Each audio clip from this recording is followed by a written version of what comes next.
ऐका ना, हे बघा हिरवी मिरची घालून तुम्ही कधी डाळ केली आहे का? हे बघा मूग डाळ धुवून घेतलं, त्यात हिरव्या मिरच्या बी टाकायच्या. आपल्याला जितकं तिखट पाहिजे तेवढं टाकायचं. आम्हाला पाहिजे जरा तिखट म्हणून मी भरपूर मिरच्या टाकल्यात.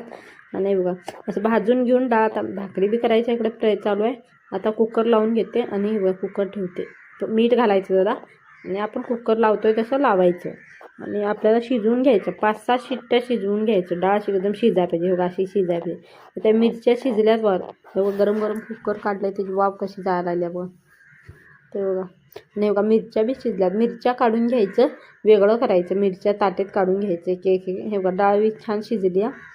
मिरच्या काढून घेऊन प्लेटवर काढून घ्यायचं. आणि बघा इकडे डाळ मिरच्या वेगळं केलं आहे. हे डाळ आहे फक्त मीठ घालून शिजवलेलं आणि इकडे मिरच्या आहे प्लेटमध्ये काढून घेतलेलं.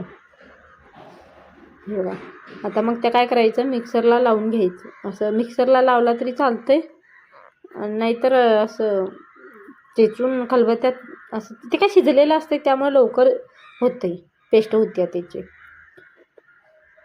आणि त्याच्यात मग डाळी तुम्हाला जसं जसं पाहिजे तसं हळद घालून घ्यायची. तुम्हाला जे जे जगभराचे मसाले ते घालून घ्यायचं. आणि इकडं कुकर ठेवलं, त्याच्यात लसूण चेचून टाकलो. आणि इकडं मी जरासं कलरसाठी जरासं लाल तिखट टाकलं. बाकी हिरवी मिरची जास्त घातली छान लागते. मग मी राई जिरं घालून घेतलो. कढीपत्ता संपलेला, मग रात्रीचं जाऊन